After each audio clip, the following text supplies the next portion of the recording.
नमस्कार दोस्तों, स्वागत है आपका रिंकेश पुरानी चैनल में। दोस्तों आज का जो टॉपिक है वो है नर्वस सिस्टम। दोस्तों आज के इस वीडियो में हम लोग समझेंगे कि जो अलग अलग प्रकार के जो नर्वस सिस्टम के जो अलग अलग हिस्से हैं, central nervous system, peripheral nervous system, और उसमें जो अलग अलग लेयर्स हैं, मेनिंजेस हैं, सेरेब्रोस्पाइनल फ्लूइड हैं। उसके बाद हम लोग इसके बारे में देखेंगे कि सोमैटिक नर्व सिस्टम क्या होता है, ऑटोनोमिक नर्व सिस्टम क्या होता है। उसके बाद नर्व्स के बारे में हम लोग पूरा देखेंगे, न्यूरॉन्स के बारे में हम लोग पूरा आज के इस वीडियो में समझेंगे। तो सबसे पहले देख लेते हैं nervous system. Nervous system is a complex network of nerves and cells that carry messages to and from the brain and spinal cord to the various part of the body. तो क्या है नर्वस सिस्टम? एक complex network है। किसका network है complex network? ये nerves और cell का एक नेटवर्क है। क्या काम करता है ये नेटवर्क? ये मैसेज जो है लेके आने का और लेके जाने का काम करता है ब्रेन से या और स्पाइनल कॉर्ड से, और जो बाकी के हिस्से हैं शरीर के वहाँ पे। तो ये क्या करता है? सिंपल मैसेज जो है, फॉर एग्जांपल बॉडी के किसी एक हिस्से से लेके आता है। फॉर एग्जांपल अगर मैंने किसी तवे पे हाथ रख दिया है तो वो मैसेज जो है वो ब्रेन की तरफ लेके जाएगा थ्रू स्पाइनल कॉर्ड। वही मैसेज ब्रेन से स्पाइनल कॉर्ड के थ्रू उस हाथ को आता है कि भाई हाथ यहाँ से हटा दो, यहाँ पे गर्म है। तो ये कॉम्प्लेक्स नेटवर्क का मेन काम रहता है और ये बहुत फास्ट होता है। हम लोग आगे समझेंगे आज के वीडियो में। So nervous system includes both the central nervous system and the peripheral nervous system. The central nervous system is made up of brain and spinal cord and peripheral nervous system is made up of the somatic and autonomic nervous system. तो nervous system जो है वो दो हिस्सों में mainly divided है, एक तो सेंट्रल नर्वस सिस्टम और एक पेरिफेरल नर्वस सिस्टम। तो नाम से आप समझ गए होंगे, सेंट्रल मतलब जो सेंटर में जो पार्ट हैं, जैसे कि ब्रेन और स्पाइनल कॉर्ड ये सेंटर में रहते हैं, तो इसे सेंट्रल नर्वस सिस्टम में कहा जाता है। और पेरिफेरल जो नर्व्स हैं जो पूरी बॉडी में फैली हुई रहती हैं, तो वो जो है वो सेंट्रल से दूर रहती है, मतलब सेंटर से वो दूर रहती हैं, तो इसीलिए उसे पेरिफेरल नर्वस सिस्टम कहा जाता है। सेंट्रल नर्वस सिस्टम में जैसे मैंने बताया ब्रेन और स्पाइनल कॉर्ड, और पेरिफेरल नर्वस सिस्टम जो है वो अलग अलग दो सिस्टम से और बना हुआ है, एक है सोमैटिक और एक ऑटोनोमिक नर्वस सिस्टम। तो इसके बारे में आज हम लोग समझेंगे डिटेल में। नीचे इमेज के द्वारा आपको पूरा डिटेल में आप समझ सकते हैं कि सेंट्रल नर्वस सिस्टम क्या है और पेरिफेरल नर्वस सिस्टम क्या है। इमेज में ये हाईलाइट किया गया है। सबसे पहले देख लेते हैं सेंट्रल नर्वस सिस्टम यानी कि CNS। The central nervous system is divided into two major part, the brain and the spinal cord. तो जैसे मैंने पहले बताया, इसमें ब्रेन और स्पाइनल कॉर्ड रहता है सेंट्रल नर्वस सिस्टम में। तो आते हैं आज के जो सेंट्रल नर्वस सिस्टम का एक हिस्सा है जिसे ब्रेन हम लोग कहते हैं, तो उसके बारे में पहले समझ लेते हैं। The brain lies within the skull and is shape like a mushroom. The brain consist of 4 principal parts, brain stem, cerebrum, cerebellum and diencephalon. The brain weight approximately 1.3 to 1.4 kg. It has nerve cells called the neurons and supporting cells called the glia. तो brain जो है वो हमारे school के अंदर रहता है और ये मशरूम के जैसा रहता है। इसके देखा जाए तो मेनली इसे 4 हिस्सों में डिवाइड किया गया है। एक है सेरेब्रम, जो सबसे ज़्यादा पोर्शन जो रहता है ब्रेन का, उसे सेरेब्रम कहा जाता है। सेरेब्रम जो है वो पीछे की तरफ से छोटा ब्रेन जिसे हम लोग कहते हैं वो है। डायनसेफेलॉन के बारे में हम लोग समझेंगे। और ब्रेन स्टेम जो है वो कनेक्ट करती है ब्रेन को और स्पाइनल कॉर्ड के बीच में जो रहती है उसे ब्रेन स्टेम कहा जाता है। देखा जाए तो ब्रेन का 1300 से 1400 ग्राम का जो वज़न रहता है, और जो इसमें नर्व्स रहती हैं इसे न्यूरॉन्स कहा जाता है, और जो सेल्स रहती हैं उसे ग्लिया कहा जाता है, तो इसे न्यूरोग्लिया भी कहा जाता है।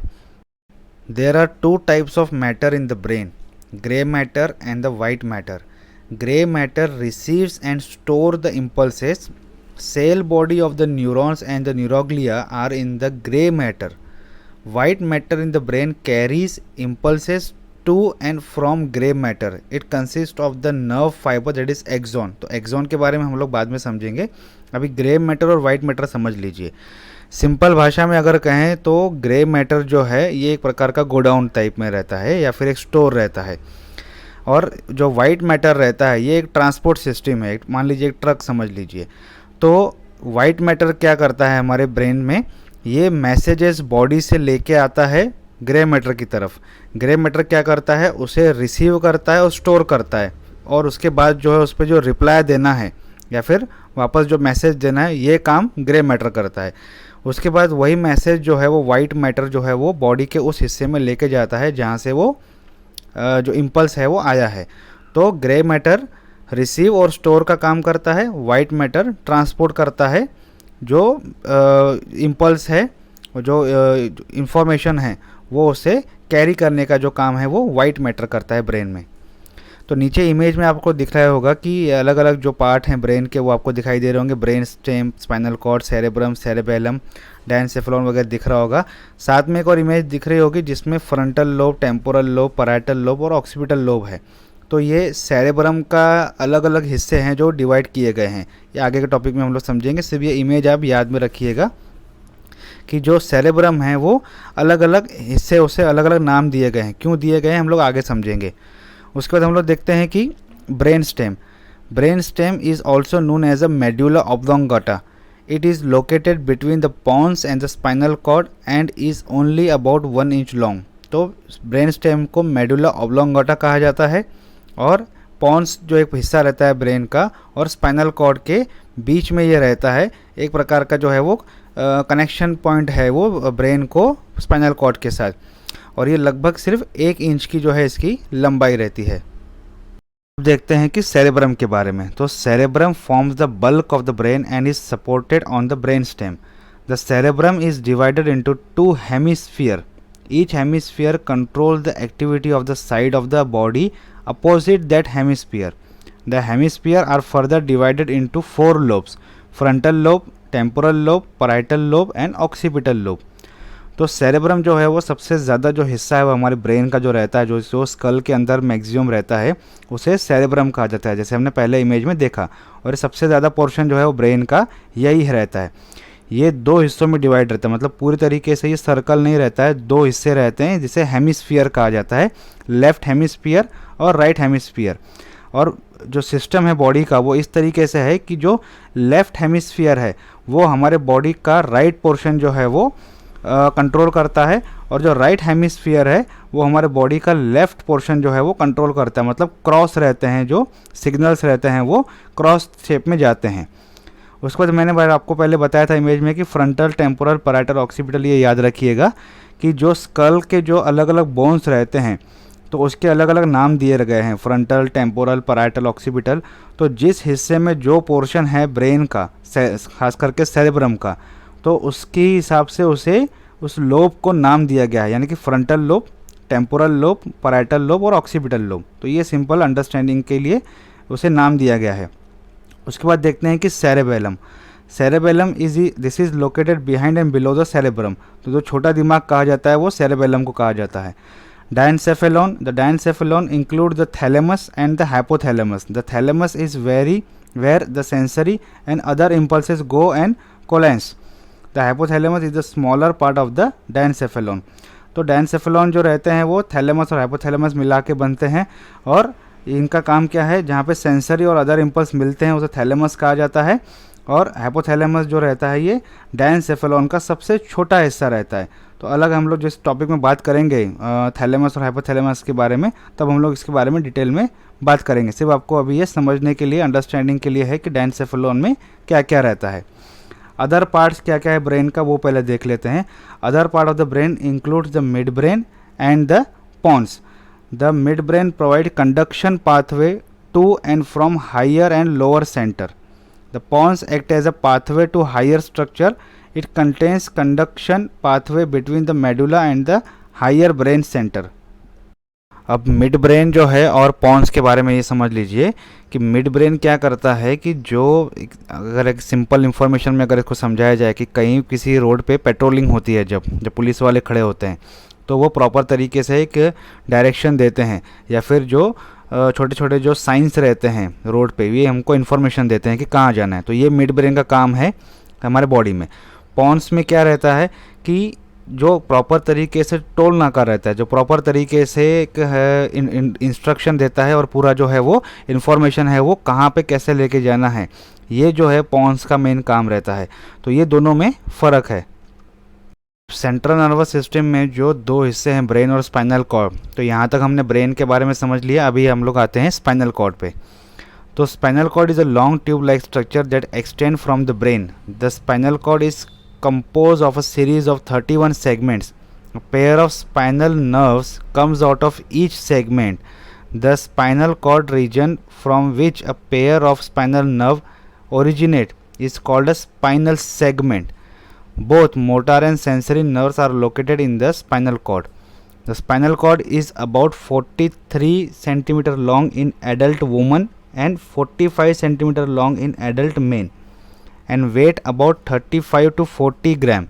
It lies within the vertebral column, the collection of the bones that is the backbone. तो वर्टेब्रल कॉलम के अंदर ये स्पाइनल कॉर्ड रहती है. वर्टेब्रल कॉलम के बारे में अगर आपको जानना है तो इस पर मैंने अलग से एक वीडियो बनाया हुआ है, आप चैनल पे विजिट करके देख सकते हैं.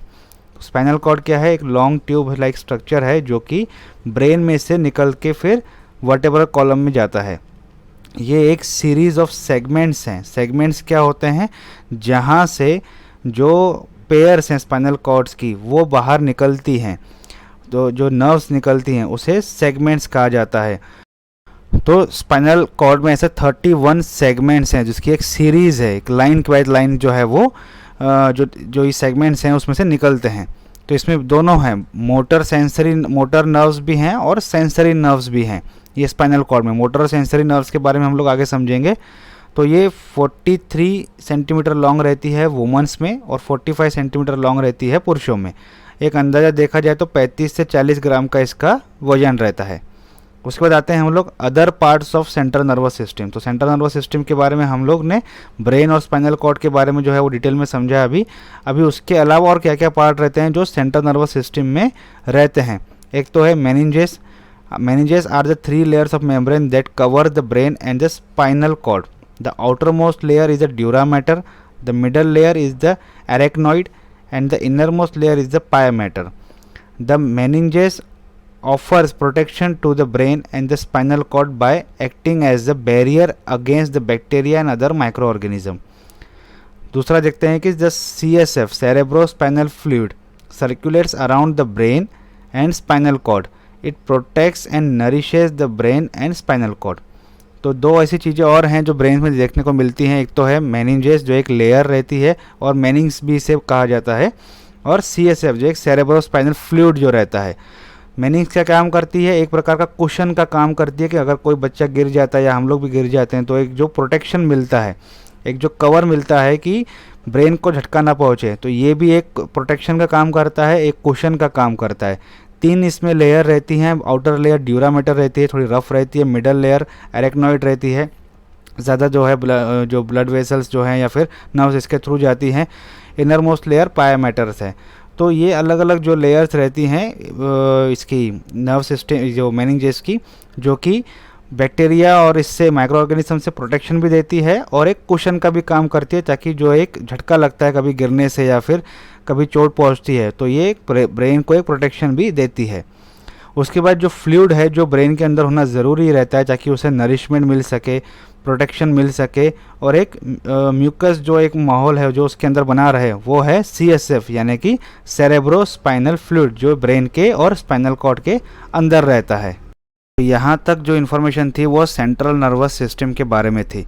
पेरिफेरल नर्वस सिस्टम पे हम लोग बाद में आते हैं. उससे पहले हम लोग न्यूरॉन एनाटॉमी जो है, न्यूरॉन्स के बारे में जो है वो समझ लेते हैं कि असल में न्यूरॉन्स क्या होते हैं. तो neurons is the basic unit in the nervous system. It is the specialized control cell that receives and transmit electrochemical nerve impulses. A typical neuron has a cell body and a long arm that conduct impulse from one body to another part. तो जो neurons रहते हैं उसमें जो 3 हिस्से रहते हैं, ये it is divided into 3 different parts: cell body, dendrites and axon. तो पहले तो आपको जो ऊपर जो इमेज दिखाई दे रही है, ये इमेज को आप पहले समझ लीजिए कि जो सबसे ऊपर जो आपको लेफ़्ट साइड में ऊपर दिख रहा है पिंकिश कलर में जो सर्कल है, ये इसे सेल बॉडी ऑफ न्यूरॉन्स कहा जाता है. तो इसे उसके अंदर जो डार्क सर्कल दिख रहा है ये न्यूक्लियस है सेल बॉडी का. उसमें से जो ब्रांचेस निकल रही हैं जो बाहर जा रही हैं इसे कहा जाता है डेंड्राइट्स. उसके बाद जो पीछे की तरफ जो आपको एक पूछ जैसा आपको दिखाई दे रहा है, जो कि एक पर्पल कलर के जो सर्कल बने हुए हैं उसके अंदर से जो एक पाइप निकल रहा है उसे कहा जाता है एक्सोन. उसके बाद जहाँ पे वो एक्सोन ख़त्म होते हैं उसे कहा जाता है एक्सोन टर्मिनल्स, मतलब वो ख़त्म हो रहे हैं. और उसकी जो नोक रहती है, टिप रहता है एक्सोन टर्मिनल का, जहाँ से वो दूसरे पार्ट से या फिर दूसरे न्यूरॉन से जुड़ते हैं, तो उसे कहा जाता है स्नैप्स। तो ये स्नैप्स जो आपको दिए गए हैं जो कि दूसरे न्यूरॉन्स के डेंड्राइट्स के साथ जुड़ते हैं, इसे कहा जाता है स्नैप्स। और जो पीछे जो एक्सॉन जो आपको दिखाई दे रहा है, जो ट्यूब जैसा दिखाई दे रहा है, उसके ऊपर सर्कल जैसे पर्पल आपको दिखाई दे रहे होंगे, इसे कहा जाता है माइलिन। माइलिन के अंदर आपको दिखाई दे रहा होगा एक डार्क सर्कल है जो कि डार्क पर्पल आपको दिखाई दे रहा होगा, इसे कहा जाता है माइलिन सेल। तो ये जो चीज़ें हैं मैं आपको इसलिए बता रहा हूँ कि आगे का जो टॉपिक है वो समझने में आपको आसानी जाएगी। तो ये जो इमेज है वो थोड़ा सा ध्यान में रखिएगा। तो ये उसके अलग अलग पार्ट रहते हैं। न्यूरॉन्स क्या है? न्यूरॉन्स एक बेसिक यूनिट रहता है, जैसे हर एक बॉडी ऑर्गन्स का एक यूनिट रहते हैं, तो वैसे ही सेंट्रल नर्वस सिस्टम का जो नर्वस सिस्टम है उसका जो बेसिक यूनिट है वो न्यूरॉन्स रहता है। ये क्या करता है? जो मैसेजेस आते हैं बॉडी से ब्रेन की तरफ लेके जाने का और ब्रेन से बॉडी की तरफ लेके आने का, ये उसका काम रहता है। जो इलेक्ट्रोकेमिकल इम्पल्स नर्व निकलते हैं उसे ट्रांसमिट करने का ये काम करता है। उसके अलग अलग पार्ट्स के बारे में मैंने आपको बता दिया। अब डिटेल में समझते हैं कि इसके पार्ट्स के बारे में इंफॉर्मेशन क्या है। तो cell body of neuron, the cell body is like any other cell with the nucleus और कंट्रोल सेंटर। तो जैसे मैंने पहले बताया, जो ऊपर सबसे पहले जो सर्कल शेप में दिख रहा है आपको सेल बॉडी ऑफ न्यूरॉन, उसके सेंटर में एक न्यूक्लियस रहता है जैसे कि हर सेल में रहता है। तो ये इसे सेल बॉडी ऑफ न्यूरॉन कहा जाता है। ये इमेज जो है आप ध्यान में रखिएगा, हो सके तो इसका स्क्रीनशॉट लेके रखिए ताकि आगे का जो टॉपिक है आपको समझ में आएगा। उसके बाद हम लोग देखते हैं कि dendrites, the cell body has several highly branches thick extension that appears like cables and are called dendrites. The exceptions is a sensory neuron that has a single long dendrite instead of many dendrites. Motor neurons have multiple thick dendrites. The dendrites function is to carry nerve impulses into the cell body. तो जैसे मैंने पहले बताया, जो branches निकलते हैं cell body के यहाँ से उसे डेंड्राइट्स कहा जाता है। एक केबल की तरह ये देखने को मिलता है। एक्सेप्शन क्या है? जो सेंसरी और मोटर न्यूरॉन्स रहते हैं, तो सेंसरी न्यूरॉन्स में एक ही डेंड्राइट्स रहता है और मोटर न्यूरॉन्स में मल्टीपल डेंड्राइट्स जो हैं वो रहते हैं। इनका मेन काम क्या है? जो इम्पल्स है उसे कैरी करके सेल बॉडी की तरफ पहुंचाना। आते हैं फिर एक्सॉन पे। The axon is a long thin process that carry impulses away from cell body to another neuron और tissue. There is usually only one axon per neuron. तो एक्सॉन जो रहता है एक न्यूरॉन का, जैसे पूछ जैसा जो मैंने आपको पीछे बताया था, एक लॉन्ग ट्यूब जैसा एक रहता है जो कैरी करता है जो इम्पल्स रहते हैं वो बॉडी से दूसरी तरफ लेके जाने का न्यूरॉन्स का ये जो काम रहता है वो एक्सॉन करता है। उसके बाद देखते हैं कि myelin sheath. The neuron is covered with the myelin sheath और Schwann cells. These are wide segmented covering around axon and dendrites of many peripheral neurons. The covering is continuous along the axon और dendrites except at the point of termination and the nodes of Renwier. So the neurilemma is a layer of Schwann cell with a nucleus. Its function is to allow damaged nerves to regenerate. Nerves in the brain and spinal cord do not have a neurilemma and cannot recover when damaged. तो myelin sheath जैसे मैंने आपको पहले ही बताया image में कि वो जो कवरिंग रहती है जो आपको पर्पल शेप में दिखने को मिली थी उसे माइलिन शीट कहा जाता है या फिर श्वान सेल जो है वो कहा जाता है। ये जो कवरिंग है वो एक्सॉन डेंड्राइट्स में भी रहती है, पेरिफेरी और काफ़ी जो पेरिफेरल न्यूरॉन्स रहते हैं उसमें ये देखने को मिलती है। और देखा जाए तो जो टर्मिनेशन जो नीचे का जो पॉइंट रहता है और नोड्स ऑफ रेनवे जहाँ से वो कनेक्शन होता है एक्सॉन जो है वो दूसरे डेंड्राइट के साथ जो कनेक्शन होते हैं, तो वहाँ पे ये जो कवरिंग है वो देखने को नहीं मिलती है। और सेंटर में जैसे मैंने बताया कि इसका एक न्यूक्लियस रहता है जो कि फंक्शनिंग करने का काम करता है। क्या फंक्शन करता है? जो नर्व्स डैमेज हो जाती हैं उसे रीजनरेशन का काम करता है। लेकिन जो नर्व्स स्पाइनल कॉर्ड और ब्रेन में रहती हैं ये जो है वो दोबारा रिकवर नहीं होती हैं अगर उसमें कुछ तरीके का डैमेज अगर हो जाता है तो। अब देखते हैं कि टाइप्स ऑफ न्यूरॉन्स। तो पहले एक चीज़ समझ लीजिए कि सेंसरी और मोटर न्यूरॉन जो हम लोग बार बार बोल रहे हैं, सेंसरी न्यूरॉन, मोटर न्यूरॉन, जहाँ से सेंसेशन आते हैं, मतलब आँखों से, कान से, नाक से, यहाँ से जो अलग अलग सेंसेशन आते हैं, टंग से सेंसेशन आता है, तो वहाँ पे सेंसरी न्यूरॉन्स रहते हैं। जहाँ से मोटर यानी मोमेंट होती है, जैसे कि हाथों में, पैरों में, सर घूमता है, तो यहाँ मोमेंट होती है, उसे मोटर न्यूरॉन कहा जाता है। सिंपल भाषा में इतना समझ लीजिए। तो neuron in the body can be classified according to the structure and the function. According to structure, neurons में भी multipolar neurons, bipolar neurons and the unipolar neurons. तो 3 हिस्से में इसे डिवाइड किया जाता है न्यूरॉन्स को, मल्टीपोलर न्यूरॉन में, बायोपोलर में और यूनिपोलर में। अब ये तीनों क्या चीज़ें हैं हम लोग आगे समझ लेते हैं। अब देख लेते हैं कि मल्टीपोलर न्यूरॉन्स जो रहते हैं वो क्या रहते हैं। Multipolar neurons have 1 axon and several dendrites. These are common in the brain and spinal cord. Bipolar neurons have 1 axon and 1 dendrites. These are seen in the eyes, retina and the inner ear and the olfactory, that is smell area. Unipolar neurons have one process extending from the cell body. The one process divides with one part acting as an axon and functioning as a dendrite. These are seen in the spinal cord. तो सबसे पहले multiple neurons में क्या होता है, एक axon रहता है और ज़्यादातर डेंड्राइट्स रहते हैं, मल्टीपल डेंड्राइट्स रहते हैं। तो जो हमने इमेज में देखा था एक्सॉन न्यूरॉन्स का जो इमेज है उसके हिसाब से ये मल्टीपोलर न्यूरॉन्स हैं। बायोपोलर में क्या होता है, एक एक्सॉन रहता है, एक डेंड्राइट्स रहता है। इससे ज़्यादातर जो है वो सेंसरी न्यूरॉन्स जो है वो कहा जाता है, जो कि आँखों के रेटिना में, ऑल्फैक्टरी जो स्मेल एरिया रहता है नाक में, और इनर ईयर्स में जो रहता है वहाँ पे ये देखने को मिलते हैं।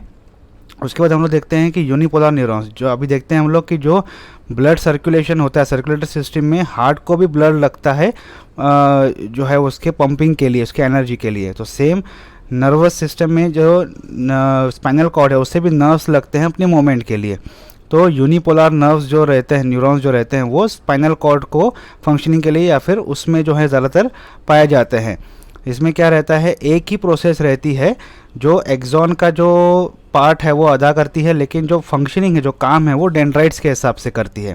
तो ये स्पाइनल कॉर्ड में ज़्यादातर देखने को मिलता है। यहाँ पे जो है न्यूरॉन्स का पार्ट जो है वो यहाँ पे ख़त्म होता है। अब जो दूसरा पार्ट है नर्वस सिस्टम का, जैसे पहले सेंट्रल नर्वस सिस्टम के बारे में हम लोग समझ लिया, अब हम लोग पेरिफेरल नर्वस सिस्टम के बारे में हम लोग समझ लेते हैं। तो peripheral nervous system is made up of 2 part, somatic nervous system and autonomic nervous system. तो somatic nervous system consist of peripheral nerve fiber that pick up sensory information or sensation from the peripheral or distance organ, those away from the brain like limbs, and carry them to the central nervous system. तो somatic nerves क्या रहती हैं, ये peripheral nerves fibre रहती हैं, जो nerves के भी एक छोटे छोटे एकदम पतले एकदम वायर जैसे जो फाइबर जैसे एक नर्व्स बन जाती हैं, वैसे जो पोर्शन रहते हैं नर्व्स के, जो कि लिम्स के एंडिंग तक रहते हैं, जो हमारे हाथों में, उंगलियों में आखिरी तक वो नर्व्स रहती हैं। यहाँ से वो सेंसेशन लेके ब्रेन को देती हैं। तो ये जो सिस्टम है पेरिफेरल नर्वस सिस्टम का, ये सोमैटिक नर्वस सिस्टम में आता है। तो आगे समझ लेते हैं कि सोमैटिक नर्व सिस्टम एग्जैक्टली काम कैसे करती है। These also consist of motor nerve fibre. Motor nerve fibre जो हैं वो इसमें रहते हैं, जैसे मैंने पहले बताया था कि जो जहाँ पे मूवमेंट आती है, जो लिम्स में जैसे मूवमेंट रहती है, तो वहाँ पे मोटर नर्व फाइबर जो है ज़्यादातर देखने को मिलते हैं। तो this also consist of motor nerve fibre that comes out of the brain and take the messages for movement and necessary action to the skeletal muscle. For example, on touching a hot spot object, the sensory nerve carry the information about the heat to the brain, which in turn via the motor nerve tell the muscles of the hand to withdraw it immediately. The whole process takes less than a second to happen. The neuron cell body that carries the information often lies within the brain or spinal cord and project directly to the skeletal muscle. तो ये जो skeletal muscle में जो इसकी information रहती है कि for example अगर किसी प्रोजेक्ट को, अगर जो तवे को या किसी को हाथ लगाते हैं जहाँ पे गर्म है, तो ये तुरंत जो है वो एक नर्व इम्पल्स जो है मोटर नर्व्स के थ्रू जाता है ब्रेन को। ब्रेन क्या बोलता है कि यहाँ से हाथ सरका दो, और ये काफ़ी 1 सेकेंड से भी कम समय लगता है कि इसको प्रोसेस को होने में। तो इतना फास्ट प्रोसेस जो है ये रहता है। तो ये आता है सोमैटिक नर्व सिस्टम में, जो पेरिफेरल सिस्टम का एक हिस्सा है सोमैटिक नर्व सिस्टम में। अब आते हैं ऑटोमेटिक नर्व सिस्टम पे, जो पेरिफेरल नर्वस सिस्टम का एक दूसरा हिस्सा है। अब autonomic another part of the nervous system is the autonomic nervous system. It has 3 part. अब ऑटोनॉमिक नर्वस सिस्टम भी 3 हिस्से में डिवाइड किया गया है। एक है सिंपैथेटिक नर्वस सिस्टम, एक है पैरासिम्पैथेटिक नर्वस सिस्टम, और तीसरा है एंटेरिक नर्वस सिस्टम। तो पहले सिंपैथेटिक नर्वस सिस्टम जो है, this nervous system controls the nerves of the bodies inner organ on which human have no conscious control. This include heartbeat, digestion, breathing, except conscious breathing etc. तो जब हम लोग sleeping mode में रहते हैं तो उस वक्त जो हम सांस लेते हैं वो हमारे कंट्रोल में नहीं रहती है। जब हम लोग सेंसेशन में रहते हैं तब हम कंट्रोल कर सकते हैं, लेकिन जब सोते हुए रहते हैं तब वो हमारे कंट्रोल में नहीं रहती है। साथ ही जो दूसरे ऑर्गन्स हैं जैसे हार्ट बीट जो है वो हमारे कंट्रोल में नहीं रहती है, डाइजेशन हमारे कंट्रोल में नहीं रहता है, जो इसे हम नहीं कर पाते। ये ऑटोनॉमिक नर्वस सिस्टम में और ये सिंपैथेटिक तरीके से होता है, तो इसे सिंपैथेटिक नर्वस सिस्टम कहा जाता है। उसके बाद आते हैं पैरासिम्पैथेटिक नर्वस सिस्टम। क्या होता है? The nerves of the autonomic nervous system innervate the smooth involuntary muscles of the internal organs and glands and cause them to function and secrete their enzymes. तो जो ऑर्गन्स, जो glands रहते हैं जो कि हार्मोन्स रिलीज़ करते हैं या फिर जो अपना फंक्शनिंग करते हैं, तो वो उससे मैसेज देने वाला कौन है? तो ये ऑटोनॉमिक नर्वस सिस्टम है जो अपने आप जो है वो अंदर ही अंदर हमारे बॉडी में काम करता है। जैसे कि अलग अलग बॉडी में चेंजेस आते हैं, वुमेंस में हार्मोनल चेंजेस आते हैं, मेल्स में चेंजेस आते हैं, तो ये कौन करता है? ये ऑर्गन्स करते हैं। ऑर्गन्स को मैसेज देने वाला कौन? Nervous system. कौन सा nervous system? Autonomic nervous system. उसमें भी कौन सा सिस्टम? Parasympathetic nervous system. उसको जाते हैं एंट्रिक नर्वस सिस्टम। एंट्रिक से नाम पता चल गया होगा कि ये जो जीआई ट्रैक है उसे ही एंट्रिक नर्वस सिस्टम कहा जाता है। तो the enteric nervous system is the third part of the autonomic nervous system. The enteric nervous system is a complex network of nerve fibre that innervate the abdomen organ like the GI tract, pancreas, gall bladder etcetera. It consist nearly 100 million nerves. तो enteric nerve system जो है वो पाचन क्रिया में या फिर जो मूवमेंट में सबसे ज़्यादा जो नर्व्स का काम रहता है। तो और जो एब्डोमेन रीजन में जो नर्व्स सप्लाई होती हैं, लगभग 100 मिलियन नर्व्स जो हैं वो इस पोर्शन में रहती हैं। तो इसे एंट्रिक नर्व सिस्टम कहा जाता है, जो कि पूरी तरीके से ऑटोनॉमिक नर्व सिस्टम के कंट्रोल में आता है, एंट्रिक नर्व सिस्टम। अब देख लेते हैं कि जो न्यूरॉन्स पेरिफेरल नर्वस सिस्टम में रहते हैं वो कैसे काम करते हैं और वो क्या उसमें फ़र्क रहता है। The smallest worker in the nervous system is the neuron. There is one pre ganglionic neuron for each of the chain of the impulses और one before the cell body और ganglion. That is like a central controlling body for numerous neurons going out peripherally. The pre ganglionic neuron is located in the either the brain और the spinal cord. In the autonomic nervous system, this preganglionic neuron project to the autonomic ganglion. The postganglionic neuron then project to the target organ. There is only one neuron between the central nervous system and the target organ in the somatic nervous system, while the autonomic nervous system uses 2 neurons. यहाँ समझ लीजिए कि peripheral nervous system दो हिस्सों में divide है, एक तो सोमैटिक नर्वस सिस्टम में और एक है ऑटोनॉमिक नर्वस सिस्टम में।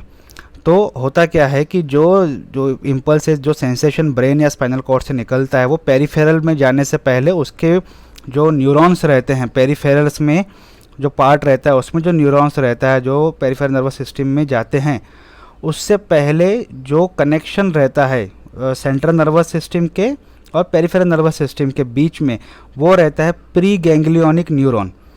मतलब जो कनेक्शन करता है, जैसे कि ट्रेन की दो बोगी के बीच में एक जो कनेक्शन रहता है, तो वो ऐसा जो कनेक्शन है वो करता है प्री गैंग्लियोनिक न्यूरॉन, जो कि सेंट्रल नर्वस सिस्टम को और पेरिफेरल नर्वस सिस्टम के न्यूरॉन्स को जोड़ता है, सिंपल भाषा में। तो ऑटोनॉमस नर्वस सिस्टम में दो तरीके के न्यूरॉन्स ऐसे रहते हैं। तो उसके जो दो हिस्से रहते हैं, जहाँ से वो शुरुआत होता है कनेक्शन, उसे कहा जाता है प्री गैंग्लियोनिक पार्ट, और जहाँ पे वो ख़त्म होता है उसे कहा जाता है पोस्ट गैंग्लियोनिक पार्ट। फिर से वो दूसरे के न्यूरॉन से प्री गैंग्लियोनिक पार्ट से वो जुड़ता है और पोस्ट गैंग्लियोनिकली वो किसी ऑर्गन के साथ जुड़ता है। ये ऑटोनॉमिक नर्वस सिस्टम में रहता है, पेरिफेरल नर्वस सिस्टम के। सेंसरी जो सोमैटिक जो नर्वस सिस्टम है उसमें एक ही न्यूरॉन रहता है जो कि डायरेक्टली ब्रेन से ऑर्गन से जुड़ा हुआ रहता है। मतलब क्या कि जो कनेक्टर जो प्री गैंग्लियोनिक न्यूरॉन के रूप में है, जो कनेक्ट करता है, वो डायरेक्टली जो है जो सेंट्रल नर्वस सिस्टम वहाँ से डायरेक्टली पेरिफेरली जो किसी ऑर्गन के साथ जुड़ना है वहाँ पे डायरेक्टली वो उसके न्यूरॉन के साथ जुड़ता है। बीच में दूसरा और कोई न्यूरॉन जो है वो नहीं लगता है, जैसे ऑटोनॉमिक गैंग्लियन जो ऑटोनॉमिक नर्वस सिस्टम में लगता है। तो ये मेन फ़र्क है न्यूरॉन्स का पेरिफेरल नर्वस सिस्टम में। तो दोस्तों आज का वीडियो यहीं तक था। वीडियो अच्छा लगे तो लाइक शेयर सब्सक्राइब कमेंट ज़रूर कीजिएगा। Thank you.